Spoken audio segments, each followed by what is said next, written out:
Everything was so good. She actually cooked everything. The way and you're then describing cleaned all of everything this. up. She wouldn't even let me clean anything up. I know, you literally didn't touch a And utensil. still, nevertheless, she persisted. This So is what- my Bicker. what of the is- week. The Bicker.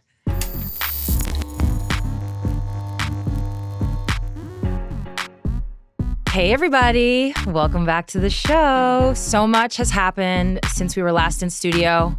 A lot in the NWSL. Lynn Williams got traded to the Let's Reign. go. Don't know how I feel about that. Marta surprised us all with a wonderful Instagram post, but she's staying in Orlando. She's coming back. Give her the Oscar. I literally, her acting skills were legit. I was cackling. Yeah, it was really that funny. So quintessential. The ending Marta. was great. It was so good. The ending was great. Denver got an expansion team.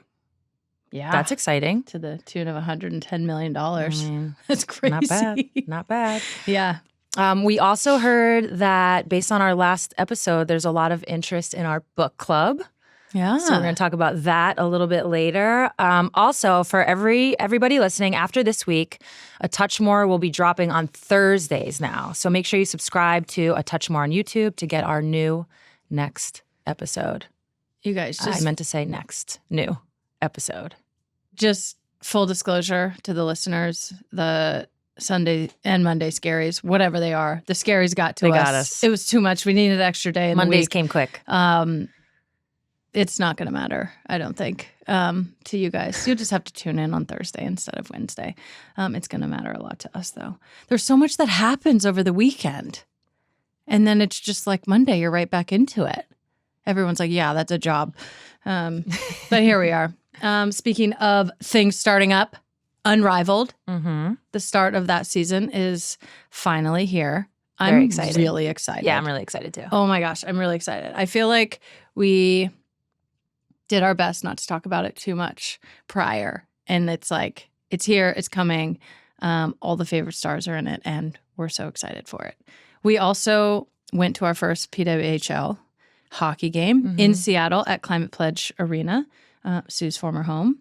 It was amazing. So we're good. like totally going to get into it and talk about it in a lot more length later in the show, but just first reactions, unbelievable. It was so much fun. Zero notes. I mean, zero notes. It was like incredible. Also, on a little bit more of a somber note and a scary note, even, we too are watching closely the situation in California.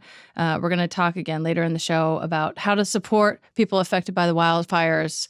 As a native Californian and someone who's, experienced living in a place that suffers from wildfires regularly. It's just so scary to see the devastation and all of that. Again, we're going to talk about it, but heartbreaking. Just, everybody that works on the show and all of us just sending, all of our thoughts and prayers and love and good vibe out to California. It's really, really scary. Without further ado, I'm Megan Rapinoe. This is Sue Bird, and this is A Touch More. Let's get into it. Support for A Touch More comes from L'Oreal Paris. A very cool thing we got to do on the show last year was getting to share the stories of L'Oreal Paris Women of Worth alumni. We heard from Star Davis, Ashley Rhodes Corder, Shannon McPeak, and Brianna Daniel. All incredible nonprofit leaders making huge differences in their communities. But what does the future hold? Stick around to hear more about how the change-making women in your very own community can also become L'Oreal Paris Women of Worth.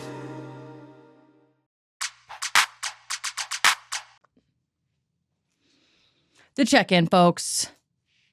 Unrivaled starts on Friday.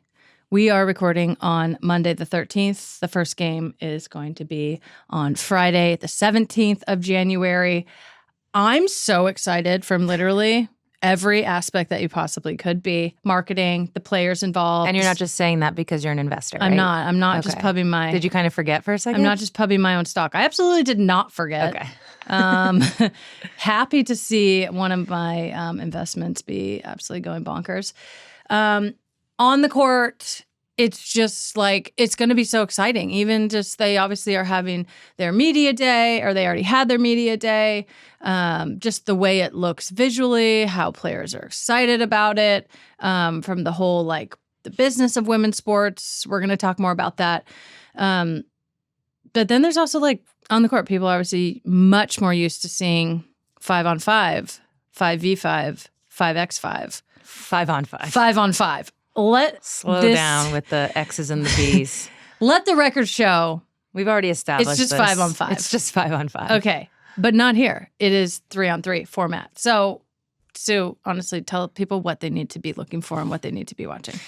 So like you said, it's 3-on-3, but different from maybe the 3-on-3 that you watched in the Olympics or even the 3-on-3 that you grew up playing. Oh, I did. What was Civic the name of Center, your team? Hardtop? Yeah. I don't remember, but we were champions. You definitely had a name though. Yeah, Okay. for sure. Me and Like Rachel Hoop were It Up or championships, something like that. Okay, yeah. So different from that version. This is a full court version. So very quickly, usually a 5-on-5 basketball court is 94 feet. I hate having to do that. 94 feet. This is going to be 70 feet, so it's a little bit shorter. And what that does, 2 less players. It opens up the court, and now full court, it gives you opportunities to push the ball in transition. You still get numbers and that kind of a thing. You can also walk it up, obviously. But I do think it's going to do a really good job of showcasing skill, showcasing, different players' talents, more so than when it's 5 players out there. So that's just something to keep your eye on. There's going to be a lot more space. But I think the other part, and I actually listened to Alex Bazell, Napheesa Collier's husband, but also one of the founders of Unrivaled, talk about this. What's really interesting is there's a lot of unknowns. He got asked by Sarah Spain, like, what do you think stats are going to be like for individual players? And he has an idea for points, total points. He was like, it could be, it's probably going to be in the 60s, 70s range. How long are the games? So the games they're 4 quarters, 7 minutes.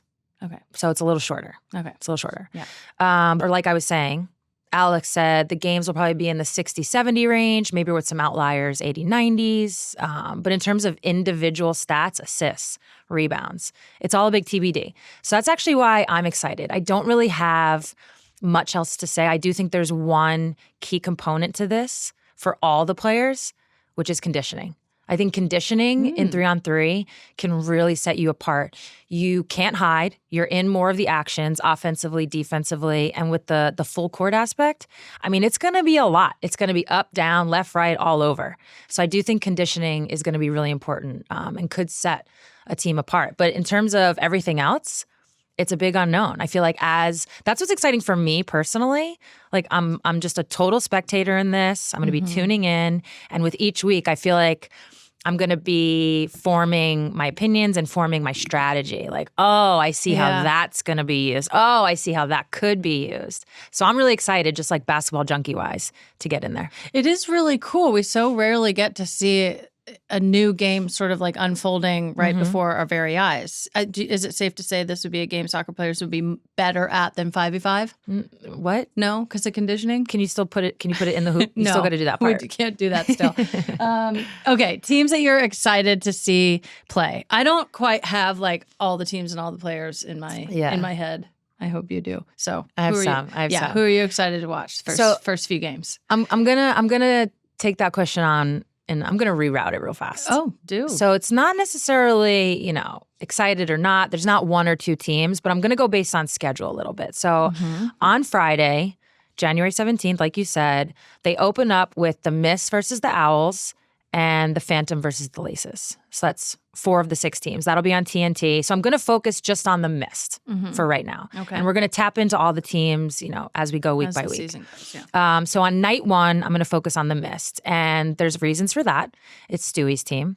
Stewie is one of the founders along with Napheesa Collier. Obviously an old teammate of mine, homies to us. But she's teaming up with Jewel Lloyd.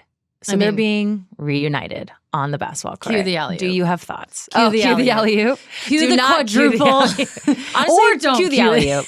They're old enough now. They can alley-oop it. They can throw that in there. Yeah, hey. We're going to see it. Do you want to tell everyone why that's... we're going to see it. That was a favorite of this duo when they played for the Storm. I feel like when they were younger... Much to my... Just chagrin? Is that chagrin? Chagrin is the best way that we could possibly say that. Drove you fucking nuts. Drove you nuts. Well, because for every time they were successful, exactly, and it was like to all the fanfare and the hoopla, there was 15 times they turned it over. It's every time someone does a back heel in soccer, and you're like, yeah, there should be more of that, and I'm like, no, there should not. Well, if you're good at it, which is what Stewie and Jules say to me. Exactly. So I'm looking forward to seeing them teamed up again as well. That's just going to be like nostalgically fun. Right. Very excited to see them. They're going to be coached by Phil Handy, who I've been able to work with, whom I love. So I'm excited to see what he does. But I think when I look at the Mist overall, what will likely separate them in this league is their versatility at the post spots. They have Aaliyah Edwards on their team. They have Rakia Jackson on their team. But then they have like a nice supplement to that, which is really good playmaking guards. We've already mentioned Jewel Lloyd, who's actually even, elite scorer, add to that. But then you have Courtney Vandersloot, Dejanay Carrington, particularly Sloot, right? Like an elite playmaker. So I feel like they're really well-rounded. So that's what I'm looking for with the Mist. And then if you go to their next day of games, January 18th, which will be on True TV, the Phantom play the Laces, the Owls play the Rose. I'm going to focus on the Laces. So the Laces are coached by Andrew Wade, who has WNBA experience. So he's been in the mix. They've got Jackie Young, Tiffany Hayes, Kayla McBride, Alyssa Thomas, Kate Martin, and Stephanie Dolson. The versatility in this backcourt is absolutely crazy. Yeah. Crazy. Do you think having more guards is going to be better than having more post players? It depends. Because of the conditioning piece? Height is still height. Yeah. So if you have a versatile post player, we've already named Stewie, Napheesa, Satu comes to mind. There's a bunch of other ones. AT. Exactly. Yeah. So that the height is always, it kind of trumps all. Okay. But this backcourt, Jackie, Tip is nickname for Tiffany Hayes. Jackie, Tip, Kayla McBride. How are you guarding that? Also, they're able to guard. So that's elite offensive players and elite defensive players. You add in Kate Martin, who now has a year of professional play under her belt. But what I love, I talked about the Mist and kind of the combination of their roster and how it fits. This is almost the inverse. They've got this versatility in the backcourt combined with post players, Alyssa Thomas, Stephanie Dolson, playmaking post players. So now you have elite guard play with post players who are playmakers. For everyone watching on YouTube, you can see how excited Sue's face is. Dare I say this is an early pick? I just think this is a team that it's going to be very difficult to match up with them. Yeah. They're going to cause a lot of chaos out there, a lot of problems. Is this your early best team to beat? Isn't it like too early? But yeah, I'll go with the Laces for my early pick. It's way too early. We have to see. It's way too early. We haven't even had a game yet. Early. But way too early. The construction of the roster. I do. GM said. That backcourt, they all can shoot. They all can score. They call it the 3 levels. Score at the rim, score in the mid-range, score from 3. But it's the combination with the playmaking posts. And Steph Dolson has 3-on-3 experience from the Olympics. So she kind of might already know. She's already a smart player. She's already a playmaker. And she knows the style a little bit. Yes, it's full court. But she knows kind of the ins and the outs on how to set things up from a 3-on-3 standpoint. So yeah, I'm pretty excited for that.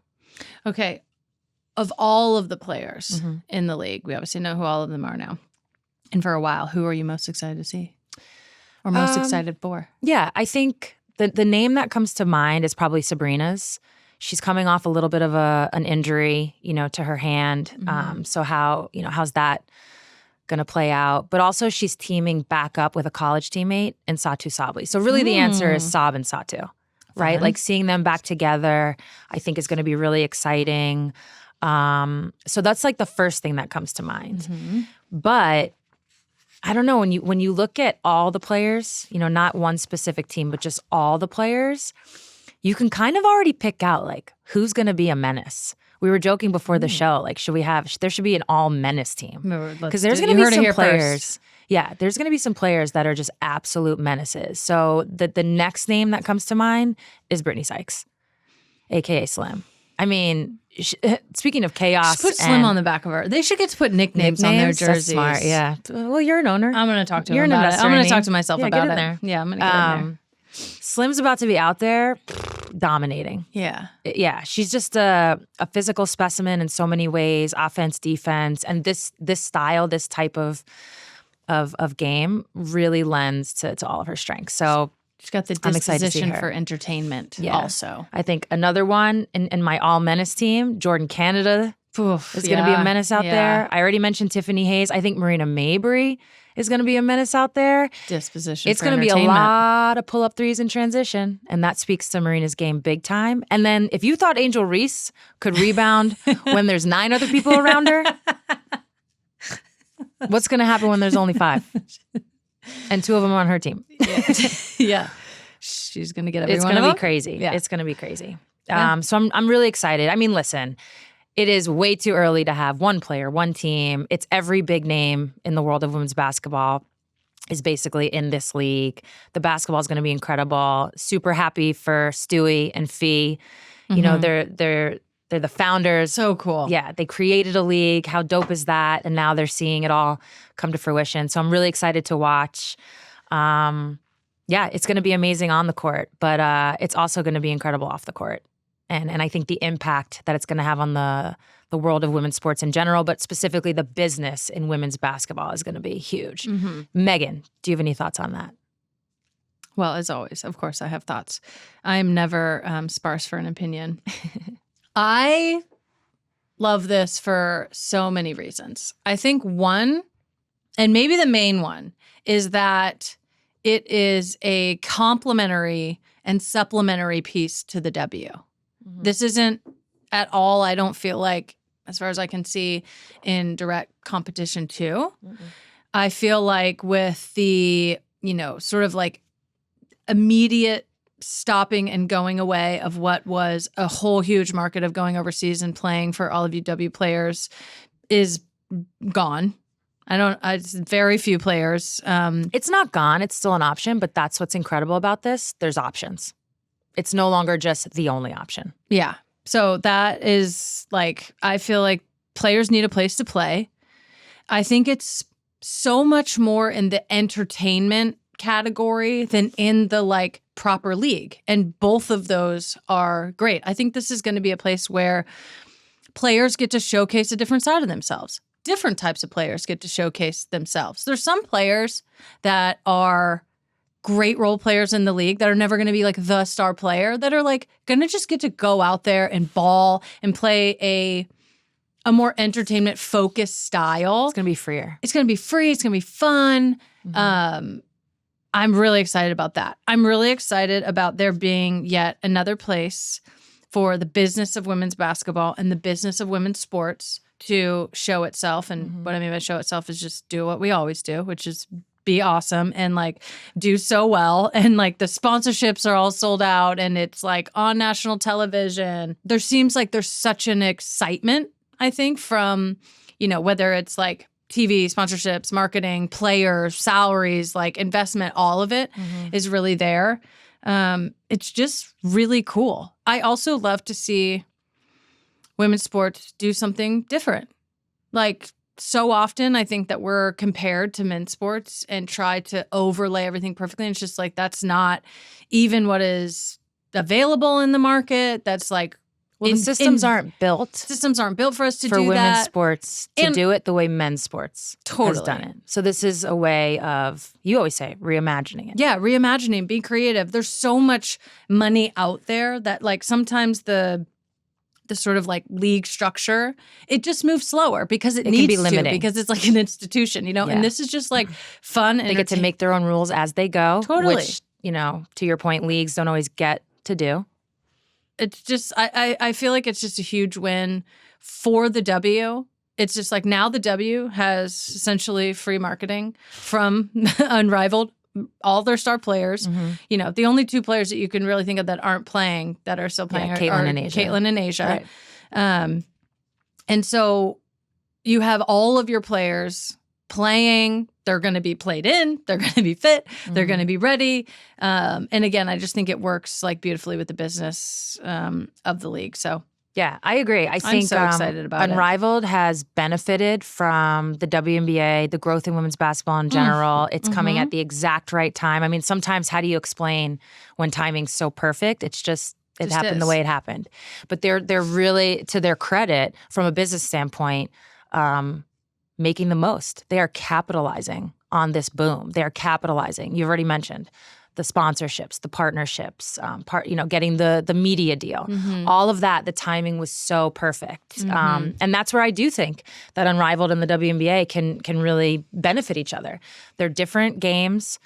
So it's not in direct competition, yet they can do everything you've essentially just listed out, and it'll just continue to raise the profile of both leagues, which I really love. I just one more point. I also love that this is very player led. Obviously, Napheesa and Stewie being, the sort of two like primary founders. I just think, actually, I just know. Anytime that the athletes, particularly women's athletes, are more involved in the business that is them and that is their league and their sport, the better it reflects the needs of those athletes. And I feel like just the better it is. And we've seen that from CBA negotiations to just like being generally plugged into things to obviously doing, sort of off court, but this is off and on the court at the same time, ventures. It's just like, I love to see it. And I love to see also all the other players buying into that as well. Like, how cool. These two players, started this and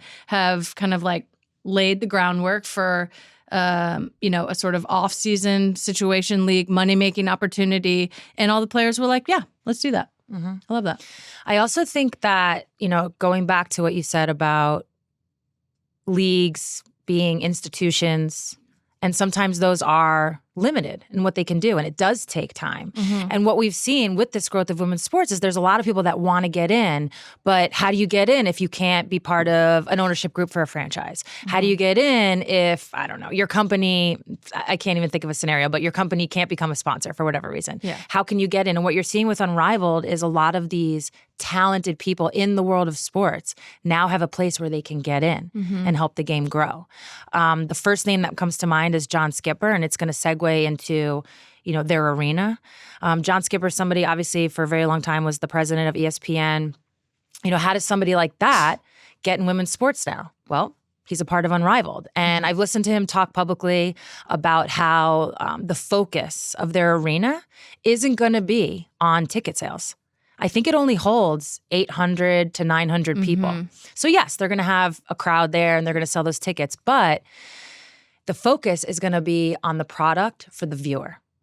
The arena, I mean, if anyone has seen anything on social media, so cool. If you haven't, go check it out. It looks like a video game. It's like the bells and the whistles. It reminded me of the bubble. The bubble had way less bells and whistles, way less lighting. But the one thing I thought of was, it was actually easier, in my opinion, to shoot the ball in the bubble, given that it wasn't an arena. Sometimes like the depth perception of it all can come into play when you play in a big arena. So playing in a small, honestly, a box made it a lot easier, I thought, personally. So anyways, that's a sidebar. But he talked about the decision and the choices and why they did that and to really make it for the viewer. Because let's be honest, a lot of the money is made and earned in those media deals. So if it's great for the viewer and more people tune in. So I love how you now have this talent, for lack of a better, that's going to come into women's basketball and do something similar, which is reimagine how you broadcast the game. So I think that's really exciting. And then, of course, there's the resources. The resources are incredible. They have done an amazing job at building facilities. They want this to be not just a place where players go to play and make money, which they're making a lot of. We haven't even talked about that. We'll just leave it at that. We'll leave it at that. They're making a lot. Some have equity in the league, so on and so forth. But it's also a place that in the off seasons, because this is an off season for the WNBA, they're going to get a chance to train. They're going to get to work out. They're going to have first-class facilities that are outfitted, to the nth degree. Health and wellness is a big part of every athlete's life now, and that is all taken care of. And we saw what Alyssa Thomas had to say on that. And you had a pretty, I was going to say big reaction. It wasn't a big reaction, but you kind of chuckled. Funny. Yeah. It was a not so subtle wink. Yeah. Wink and a nod. Yeah. But these things matter. They do matter. And it shows that when you take care of players, they're going to be more invested. For sure. In the league. They're going to be more invested in what they're doing. Yeah. Alyssa Thomas said, quote, "I'm focused on Unrivaled right now. They have everything you possibly need here. They don't really have a lot of those things in Connecticut. It's been trying to absorb as much knowledge as I can." Obviously, Yeah. AT is a free agent. She was asked about free agency. She's sussing out where she's going to go. She's like, I ain't even thinking about that. I'm just enjoying this cold She tub. put some shots into the air. But that is something that we talked about, at least that I definitely thought about when it first got announced, or just the idea was floating around. I immediately was like, well, what's the training situation like? Like, how is it going to be? Probably needing to be better than whatever these players are having access to, or whatever they're providing for themselves or their team is providing. Like, you need to train, you need to lift, you need to have recovery, you need to be staying in nice places. Like, you're going and living in Miami for an extended period of time. Like, that has to be nice. The money has to be right. But ultimately, the main thing has to be the main thing. And that's basketball and training and preparing yourselves for another W season. And it seems like that is done to the nines. Again, Interestingly the enough, importance of player input, and like, this is what we need and this is what we want and this is what it's going to take to make this worth it, and a yes for players. Interestingly enough, it reminds me of playing in Russia. Why do you think we went so hard for our Russian teams? Why do you think we continued to choose to go over there? Yes, the money. I'm not going to sit here and tell you it wasn't the money. We were taken care of. We were cared for. Everything we needed, from facilities to just the care in general, whether it's a doctor or a trainer or a masseuse, it was right there. We obviously we flew charter, so that's, everybody knows that. You were cared for. And then what happens? There's an investment that takes place in the athlete. And I think that's another thing that Unrivaled is going to change, because how interesting, when you first heard of Unrivaled, the first question you had, or maybe, doubt, was like, oh, well, what's the facilities going to be like? Because that's the life of a woman's athlete. Yeah, that was You're our like, life. wait. I What's know. it going to be like there? Okay, you're selling me Miami, but like, what's that going to be? And I feel like for men, a lot of male athletes, they're probably just like, oh, I'm sure it's going to be great. They don't really have that question mark. So hopefully this can change that question mark for a lot of women, and turn into excitement, which it's already sounding like that. Another thing they've done tremendous with is their broadcast deal. They're partnered with TNT, and they announced their broadcast team. I mean, we're talking Candace Parker, Renee Montgomery in the studio, Lisa Leslie will be in studio and as a game analysis, and then you add on Taylor Rooks, Allie LaForce, Stephanie Reddy, Roz Golden-Wettig, game reporters. All I hear is like legit. It's the A team. Yeah. Period. Like, from a business standpoint at TNT, this is like an A team. This is them investing. They're putting talent on these games. And particularly because, to what we were saying about, it's not an attendance focused league, which for a lot of reasons. I mean, one of which is just like, they're in Miami. All the games are going to be played in the same. But it's like, how many times is 20,000 people coming to the same thing? I think that's really, really smart to put it focused to TV and focused to like that kind of entertainment. And this just elevates it so much. It legitimizes it, as you were saying. And I think it gives it like a real polish and a sparkle on it that honestly the players deserve, because like, it's going to be so good. It's going to be so good. I also feel like it gives the commentators an opportunity to like do something a little different too. It's like a little bit they have looser. to learn the game too. They got to learn the game. Like, this is not only like smart, and I just love that the A team's on it, but it's also like fun. Yeah. Exciting. The only other thing that I thought of the second I heard that this league was happening, when I started to see all the players signing up for it, it takes place in January and February. I was like, oh my God, there's going to be so many super teams formed and Unrivaled. The WNBA free agency chatter that must be happening in the training room, when they're out shopping, when they're getting some coffee, is got to be next level. It used to be what we did during like USA basketball camps, because that's really one of the few times where the top talent was in the same place at the same time for consecutive days. And now they're together for like 2 months during WNBA free agency. So the level of recruiting, I can only imagine for some people. For Satu's teaming coffees. Megan is alluding to Satu Sabali essentially, basically 100% saying she's leaving Dallas. Yeah. She did it. Honestly, that one made me crack up too. Yeah. She's like, I've already done it. We've already talked. I'm It's out. done. I've played my last game. thank you so much. I'm leaving. Interestingly, I don't know if there's any way for them to keep her. Well, this is where I loved it. This is the we've discussed on this pod numerous. This is the last year of the CBA, so the last year of this setup where Satu can be cored. She is an unrestricted free agent, but Dallas can core her. So it will involve, I would guess, a sign and trade, and she'll probably give a list of teams, but we'll see what happens. These can be sticky scenarios. Sometimes they work out great. Sometimes you've got, players. Honestly, the story I remember is Swin Cash. It happened to Swin. She got cored in Chicago. Mm-hmm. I couldn't even tell you the year, 2013 maybe. Got cored in Chicago, wanted to leave, and the trade took months to get done. She missed half the season. This is where, and I don't know the CBA. I just don't know it like you do. But this is, I feel like, is where I put my management hat on. And I'm like, the fuck you are. I don't understand why GMs don't call this bluff more. Do you want to be the GM in the franchise that holds players hostage? That gets run over by players. When you go into free agency, people go, oh, they hold you hostage. I know. I get it. No, this is the, I know. And do you want to get run over? Yeah. I get it. And that's the game. I would inflict a little pain. I would. I would just I would make sure a game check or two went uncashed, unsent, unregistered. Well, it's probably the last year. I shouldn't say probably. Likely the last year where it plays out just like this. So as we've mentioned, this is the last year of this CBA. So TBD on how it shakes out in the future. Yeah. I mean, I think the core, as I understand it, historically has been very player restrictive. So I'm not for that. You do get the max money, though.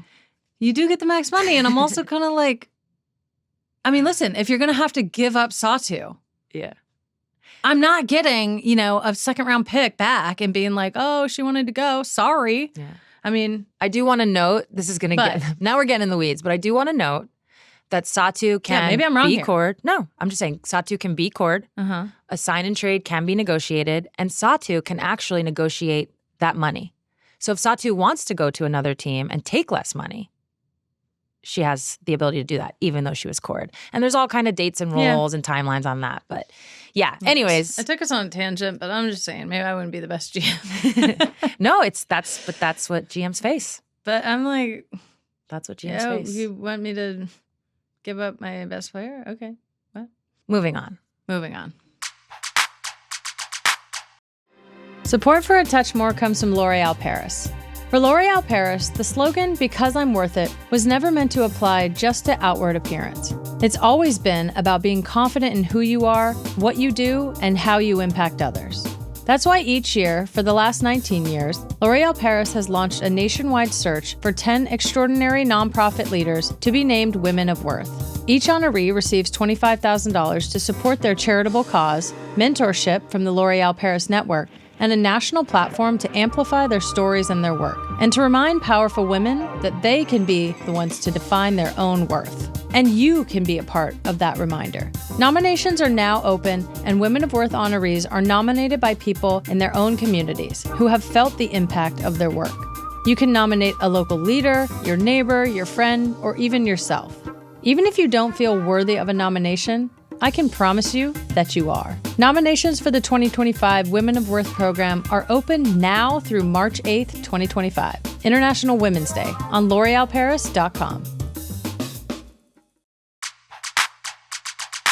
Now to the intersection. For today's intersection, we want to bring everyone's attention to the wildfires in LA.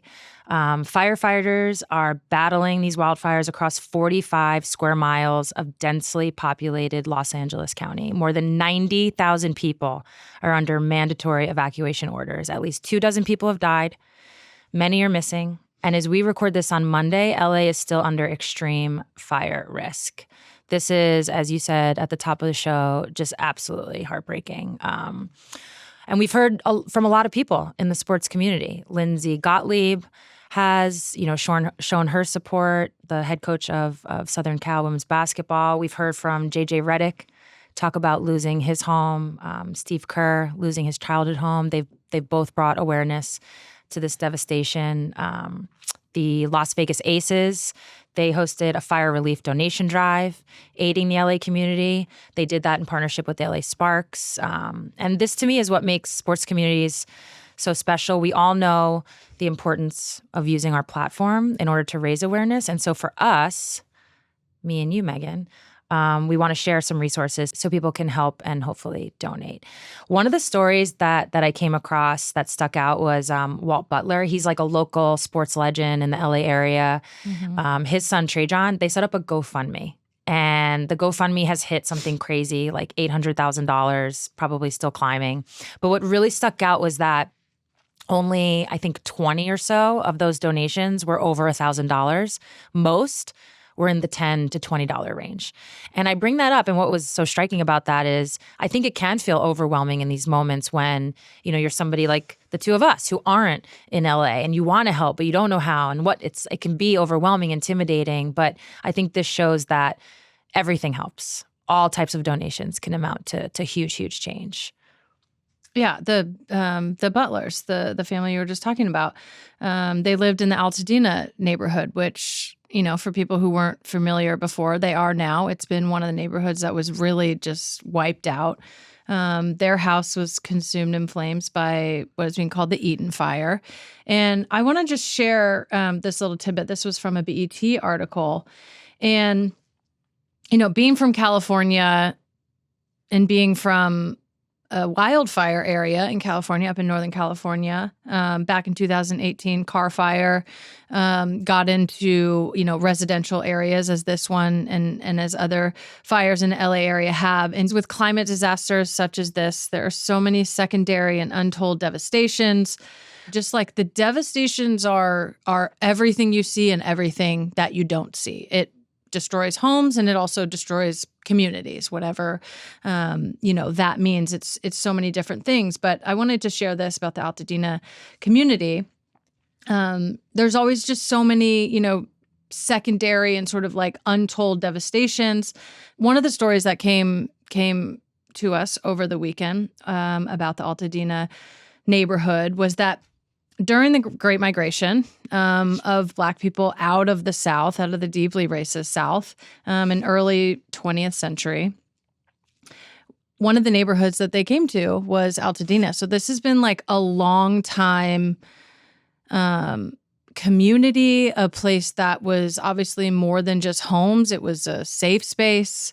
You know, so many people overcoming redlining and housing discrimination and having this community become just like a thriving community for decades. And to have the kind of devastation happen that has happened over the course of these last few weeks is just horrible. And I want to just read a little excerpt from the BET article.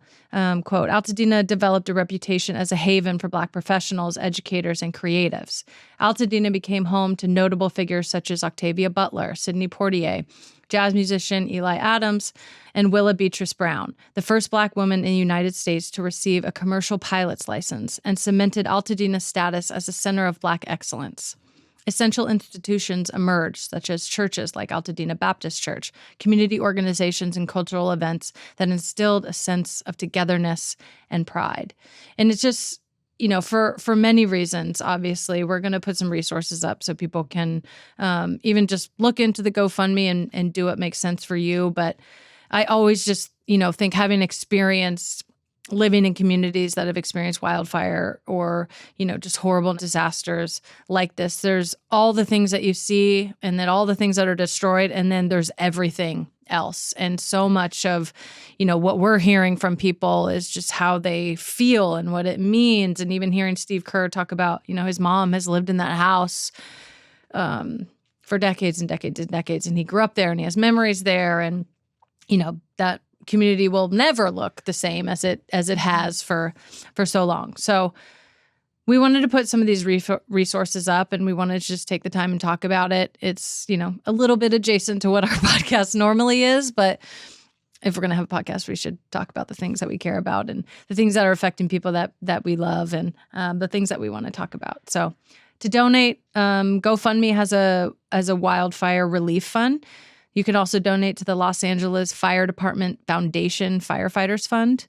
And there's a lot of great information on supporting individual families. We're going to provide the links with the information on how to donate in the episode's show notes. So we'll make sure that all of that is readily available to everyone. But again, I mean, if you're outside of the LA area or know anyone, I definitely encourage you to just tap in a little bit. Sometimes it's hard. You know, we've been in the same position where something terrible happens in somewhere we don't know anyone, and maybe you don't feel like you have a personal connection or tether to it, but we really all do. So just wanted to share a little bit about how we're feeling about it and people in our lives and sort of how we're thinking about it with everybody, as I know it's on most people's minds the last few weeks.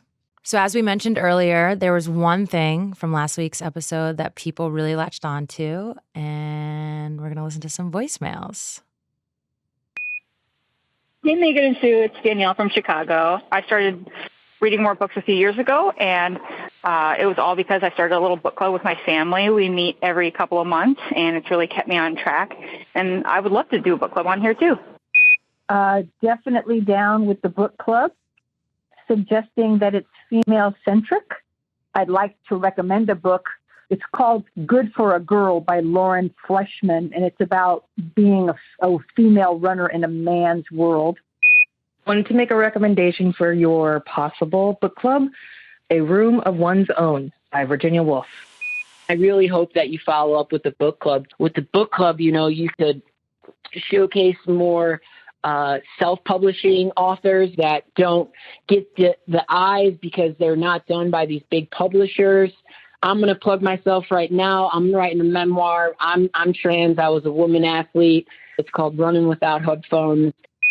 I'm following up on your idea about a book club and just wanted to suggest a theme of it could be challenged books. The American Library Association does a list each year, and perhaps unsurprisingly, many of them do relate to LGBTQ plus topics. Got a lot of callers. It's loud and clear, the feedback. I know. Well, we're not going to do a bunch of man's books on here. The people have spoken. Yeah, so I guess we got a book club. I know we kind of floated it. We weren't really sure if we got to get going to reading. do it. Both of us have gotten more into reading, and honestly, book clubs are so cute. They are. I mean, you can do I'm it with excited. 2 people, or Yeah, and we 20 are million. lucky that my sister is like, and we have she's pretty. and we have Jen she's Bird. uniquely positioned. We have Jen Bird from Athena Books in Old Greenwich. So yeah, we have heard your voices loud and clear. We've Yes. received your recommendations. We do have ideas of our own. So yeah, stay tuned. And now, Bicker of the week. It's the Bicker of the week. The Bicker of the week. It's the Bicker of the week. When your partner's being sleek, it's the Bicker of the week. Yeah. for my favorite segment. Ooh, we had some. Yeah, sure did. Well, that's what I felt when I walked into the kitchen the other day. Chef Sue uses an ice cream maker and lots of measuring cups is the title of this Bicker of the week. So it started when you got this gargantuan box. Sue eye rolls. Sue rolls her eyes. Narrator voice. Sue's eye rolling already. Okay, so I stumble upon, we're both kind of, this is like something that we do. Sometimes it's during the week, but usually it's on the weekends. Mm-hmm. We call it Be in Our Bonnet. And it's when we do stuff in the apartment. We either are unpacking or doing laundry, or more so you. All of a sudden, you'll be like in a project. And I'm like, great, you have a Be in Your Bonnet. I don't. So I'm not going to take that on. I'm going to sit here and read my book. Anyways. So we both had bees in our bonnet. So we were like, hovering. What bee was in your bonnet? I was doing my unpacking. Oh. It was from a couple of weeks because we've been traveling. Different day. Anyways, I come out into the kitchen and she has the big old ice cream maker out on the counter. And I was like, oh, whoa. First of all, I thought we were giving that away. No, we were never giving that away. Yeah, see, this is where the miscommunication started. I just, first and foremost, was wanting to be like, is this something that you're really going to do? And she was like, all of a sudden, Megan the Minimalist came out. Yeah. Do we want to talk about your shoe closet? I'm sorry, I shouldn't interject. Go ahead. Yeah, you can bring that up as another Bicker of the week. No, It's- keep going. They're in multiple places everywhere.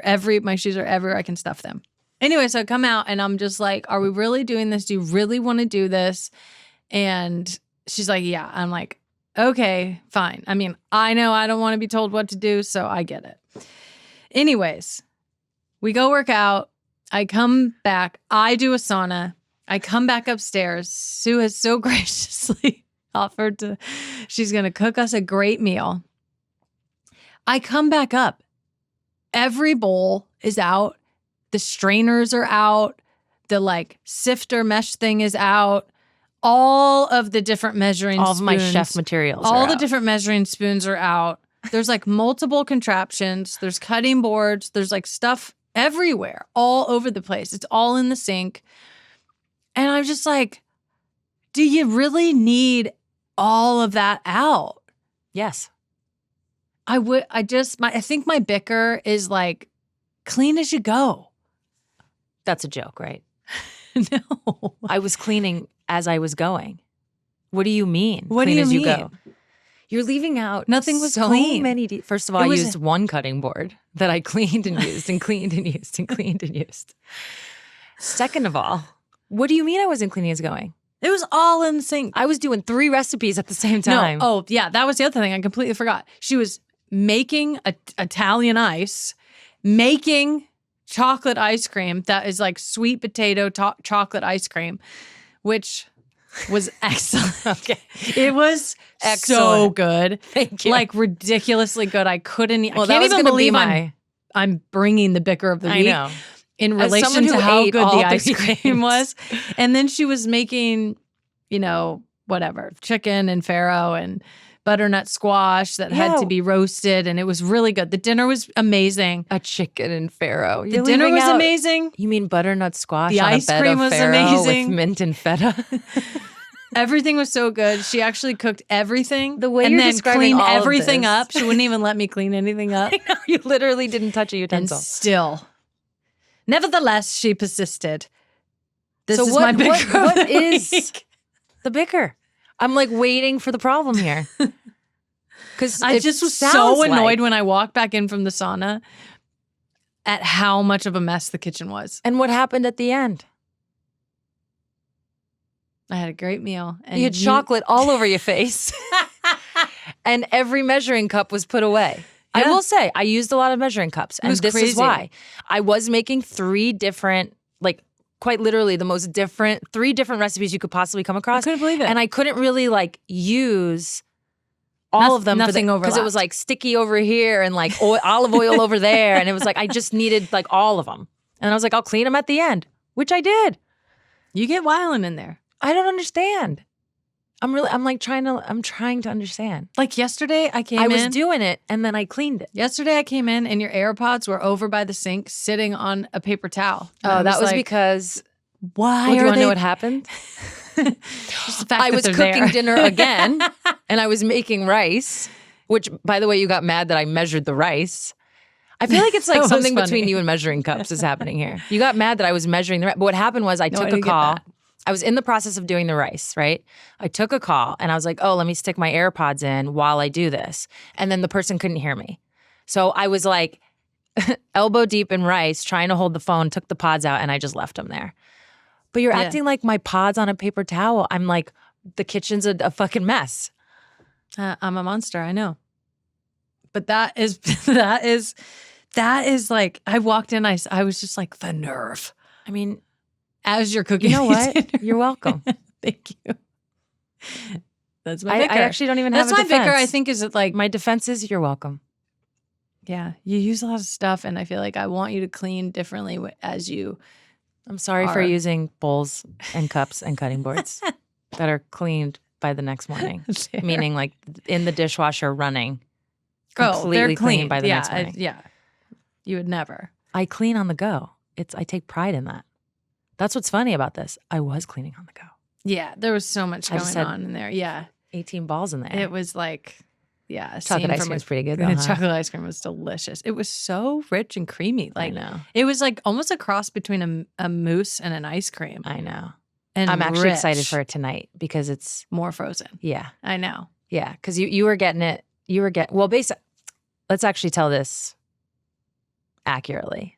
Because you have to, anyone who's used an ice cream maker, it was my first time, you have to do it all and then freeze the components to then 24 hours later actually put it in the ice cream maker to make. Yeah. So we actually had it last night. Anyways, it was a 2-day-long bicker. So I feel like it's going to be even better. We had it almost like fresh. It's going to be even better today. We'll report back. Yeah, it's going to be even like more like ice cream. The Italian ice was okay. I got to tinker with that one. So look out. There's more cups coming your way. Yeah. Maybe even some spoons, bitch. No, just kidding. All right. Well, I feel like it's settled. That's our bicker of the week. No doubt we will have a new one next week. Vox Creative. This is advertiser content from L'Oréal Paris. Over the past few months, we've heard from several extraordinary Women of Worth honorees. And now we'll hear from the leader at the heart of this inspiring program. My name is Allie Goldstein. I'm president of the L'Oréal Paris brand in the U.S. For nearly 20 years, L'Oréal Paris Women of Worth has celebrated extraordinary women making a difference in their communities. You go through your day and you're facing so many challenges that you sometimes forget all of the good that you do. That's really what Because I'm Worth It is about. It's about what this program is about. Nominations for the 2025 cohort are officially open. If you know someone who's making a real impact, or if you yourself are leading the charge, we encourage you to submit a nomination today. You can go and nominate either a woman you know, or you can even nominate yourself. And really what we're looking for are women who are addressing issues that others don't really want to talk about, issues facing other women, and women who are running organizations that are giving back to their communities. Now's your chance to remind yourself and others that the good they do matters, that they matter, that they are worthy of this life-changing opportunity. We are extremely proud that this program has been going on for 20 years, and it really speaks to the importance of it. I think especially now, recognizing women who are doing work in their local communities, it's more relevant now than ever before. Each honoree receives $25,000 to support their charitable cause, mentorship from the L'Oréal Paris Network, and a national platform to amplify their stories and their work. Nominations are open now through March 8th. International Women's Day on l'orealparis.com. Go do it!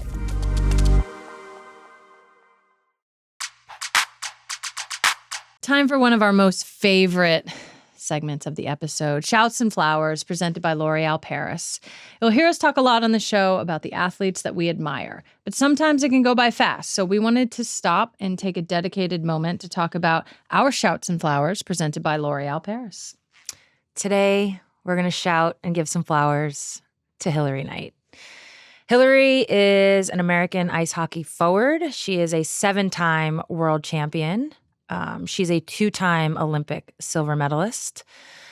She finally won that gold in 2018, which was at the end of a very tense final where the Americans beat the Canadians, their arch rival. Hilary's also won in college. The way I would describe her, at 35 years old, is a pioneer. She's helped start leagues. She led the USA women's hockey team in a boycott against their own federation in 2017 in order to essentially get treated the same as the men, in which they were able to work that out.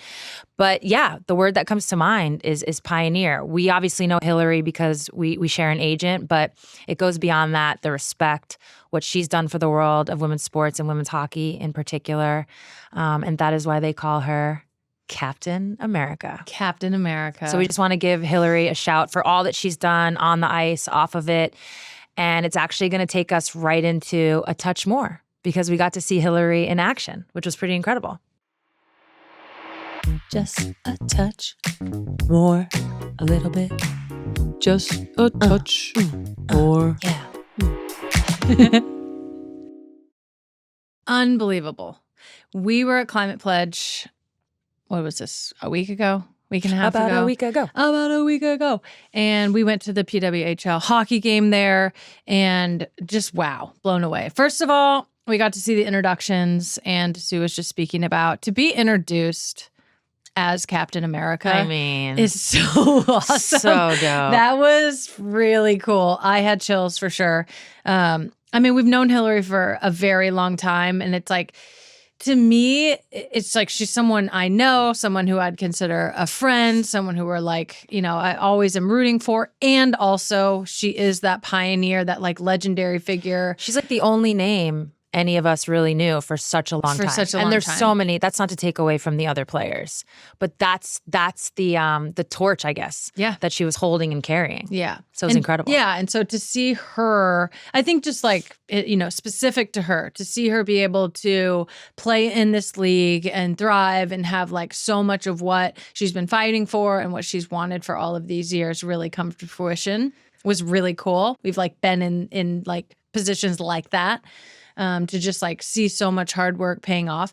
And then just the overall game. Yeah, the game was dope. Honestly, just blown away. I mean, Climate Pledge is an awesome arena. Like it's beautiful. It's actually made for hockey. Mm-hmm. So different to so many other arenas that we've been to that are basically all just for basketball. Yeah, for those that don't know, Climate Pledge has 2 Jumbotrons. So they don't have the Jumbotron in the center. Mm-hmm. They have 2 that are kind of off center, which for the hockey experience, it's actually needed. The rink is pretty big. I didn't realize how big it was. Rinks are big. Do you know they call them the Twins? The Twin. Well, that's where I was going. Oh, damn it.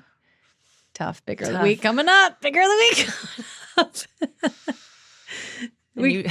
And you complain about measuring cups. Anyways, as you were. Go ahead, Sue. Okay. The experience was great. So the game itself, if I were to like take people through like us heading to the game. So the PWHL was amazing. They got us jerseys. So we each had a custom jersey. Yours was for Boston. Mine was for Montreal, which was really cool. It was fun to just like, it's always great to get a jersey with your name on it. I don't care who you are. I don't care what team it is. I don't care what it is. Cool. So cool. Loved it. So for the first period, we actually got to sit right behind the Boston bench. As it turns out, not the best seat in the house. One might think that. It was tough. They all stood up the entire time. The coaches stand up the entire time. We couldn't see shit. Yeah. So thank God for the Twins. Speaking of the Twins, thank God for the Twins. Yeah, thank God we needed the Twins. A damn thing. The Twin needed the Twins in that instance. I did enjoy just being, I was watching the bench, obviously, because we couldn't really see the game. And I did like that. I like to just stare and I'm like, what's going on? Mm-hmm. I saw one of the staffers from the team, this young guy, like sniffing the absolute shit out of this smell salt or whatever it's called. Smelling salts, yeah. Wow. We tried it after the game. We saw him after and he was like, you got to try this. And I was like, well, I absolutely want to. I barely took your beanie off. Literally almost blew your beanie off. Literally. I was like, oh my God. It was crazy. I get why that like wakes you up from being unconscious. Crazy. Well, you needed it because in the moment where they were showing like faces in the crowd, celebrities in the crowd, Megan got a bee in her beanie bonnet because somebody prior to us chugged their beer. And so when they put us on, I have never seen you move that fast. You were like, grabbed your beer, stood up, and gave it. Everyone thought it was a Twisted Tea, which is hilarious. So I've been since calling it a Twisted Tea. It was actually a beer. A bear. You stood up and chugged that thing. What was that? I've never seen you do it. I just feel like I was in a new experience and you were like, this is hockey. Yeah, this is what they do. Different fan base. And I'm going to ingratiate myself with this fan base. Is that the right way to say that? Mm-hmm. Sometimes I feel like it's the opposite when I go say it's not. No, chagrin. Same. Yeah.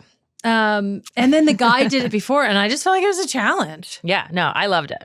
I I got into it. Yeah. So I had myself a ball. That was when we were behind the Boston bench, which really was great. I'm joking. We couldn't see much, but it was really cool to be that close. Then we moved up to a suite, got a better, aerial view. The game itself was incredible. I thought the in-game, like entertainment, they did such a great job of engaging the crowd. There were signs everywhere in the arena for, begging the PWHL to bring a team to Seattle. People had ideas for team names. I thought Seattle Freeze was one of the better ones. So good. Kind of obvious, but I think it's very telling that a team from Montreal and Boston like absolutely brought the house down. Just in terms of the fan base that already exists. We felt this when we went to Kraken games before. I was like, where in the absolute did all these hockey fans come from? Like they're everywhere. I mean, I guess it is pretty close to Canada, but I think the support all over the country. I mean, I think that's honestly the larger point that I want to make is that once again, a women's sports league, professional league teams are finding the fan bases that already exists. We see that with the NWSL. We have seen that in the W for a very long time. It is really cool. I think for both of us, it was really cool to see in our hometown. Walking in, there's everybody watches women's sports shirts everywhere. There's signs everywhere. There's every kind of fan possible. There's family. There's men. There's even like women's, Boston Fleet jerseys. There's kids. There was all kinds of PWHL jerseys. Mm-hmm. I think there was 12,500 or 13,000 fans at the game. It just was an incredible experience, and also one that I was like, oh, yeah, I'm at a women's sporting event. Yeah. Like, this is so cool. This felt way. like a Final Four. This felt like a W game. This felt like an NWSL game. This feels like a national team game. It's like the fandom and the people are there. They're hungry. They love it. And it was honestly just an incredible experience. Yeah. So my novice impression of the game was not that cold. It wasn't that cold. I've been to a lot of hockey games, actually, so it's not like my first hockey game. Yeah. But so I don't even know why I'm saying it. Like, I've never been to a hockey game, but it wasn't that cold, which is a big plus for me. I was thrilled about that. Same. I really was blown away by the play itself. It was competitive, but let's be honest, it went to overtime and then it went into a shootout. So fun. So, I mean, we were the big winners. And I learned something new, which was that, if a team wins, they get 3 points. So that's kind of obvious. Yeah. If you tie, you each get a point. Mm-hmm. But then they go to overtime, sudden death. If it goes to the shootout, whoever wins that then gets an additional point. So I didn't know that. Does the other team still get 1 point? Yes. So each team gets a point for the tie. Yeah. And then whoever wins in the overtime and or shootout, in this case it was a shootout, which is incredibly exciting, gets this additional point. Cool. I think soccer needs to look into this. We can cross that bridge at another time. I didn't know that, though, going in. And then somebody was like, oh, it's a tie. Each team gets a point. And then I was like, oh, so they played the overtime and the shootout for us? And then and it happened to be a player from the Montreal team. And she's like, no, we get it. No, it's not for you. We get a point. Yeah. So that was interesting. But I learned I something did new. actually clock it, but in hindsight, so I guess I didn't really clock it. We got to go into the locker rooms after and say hi to both teams, which was really cool, just to be able to meet the players and have that moment. But Hillary did say, next time we're going to get all 3 points. And I was like, oh, it doesn't make sense, but moving on. I didn't really, it clocked, but it didn't. And it must have been after those smelling salts. Yeah. Yeah. Yeah. Or after that twisted tea. But yeah, so we got to, as Megan just mentioned, we got to meet both teams, which was really fun, take pictures. So we really saw royalty, Captain America in Hillary Knight. And then I'm probably going to, do you want to do a French version of this? Marie-Philippe Pauline? Marie-Philippe Pauline. She's from Canada, one of the all-time greats. I think arguably the greatest of all time. And that's how they introduced her, somewhere in the GOAT world. I was like, man, Captain America on one side, GOAT on the other. That's crazy. So yeah, overall, it was an amazing experience. Yeah, I do love, just one more point on sort of the business or the sort of business model of what they're doing. While I do understand it's probably harder on the players and the teams to do this kind of traveling sort of show that they're doing or taking the games into markets where the teams aren't. I like it. I think it opens up the game to a different fan base. You're able to go places and maybe test out markets. I know for us, we wouldn't have been able to see a team in Seattle. So I like the idea. I mean, I have a lot of experience with this, with the national team, of having this sort of traveling circus type vibe where, it's a Harlem Globetrotter-esque and you get to just go around and take your product and take your thing to every cities and really sort of test out, where might be a good market or where maybe needs a little bit more work. But this was a really cool idea, I thought. And yeah, Seattle showed out. Let's not forget that. Oh my gosh. We almost forgot that. Yeah. No surprise. Seattle showed out. I feel like Seattle really loves sports. You think? They like indoor sports a lot too. They're like, get us inside. It's raining out. It's really cool. No notes. 20 out of 10 all around. It was great. Last but not least, Angel Reese was on the cover of Vogue. We're actually going to let this one, American Vogue, we're actually going to let this one speak for itself. She posted a picture on New Year's Eve in her New Year's Eve outfit, and there was a lot of disgusting negative conversation happening in her comments around her outfit, and that prompted her to delete Instagram for a little bit. And then 4 or 5 days later, the American Vogue cover came out. She came back on her Instagram and posted this TikTok. And we're just going to let this one speak for itself. I All of that woofing like you bought that shit, but stop that shit. Bitch, I got something to make you lay down. I got something to make you murder, kill, going through a mind, but I'm loading up them K. I mean, That's my favorite part.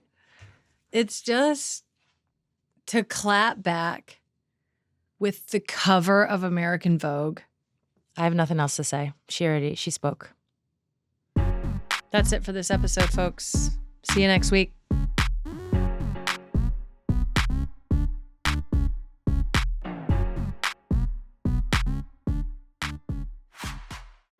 Thank you to L'Oreal Paris for supporting A Touch More. As women, it can be really hard to recognize the positive impact we make every day. We work so hard to bring even the tiniest bit of good to others' lives. The L'Oreal Paris Women of Worth program is a chance to celebrate the hard work of women nonprofit leaders who are changing the world for the better.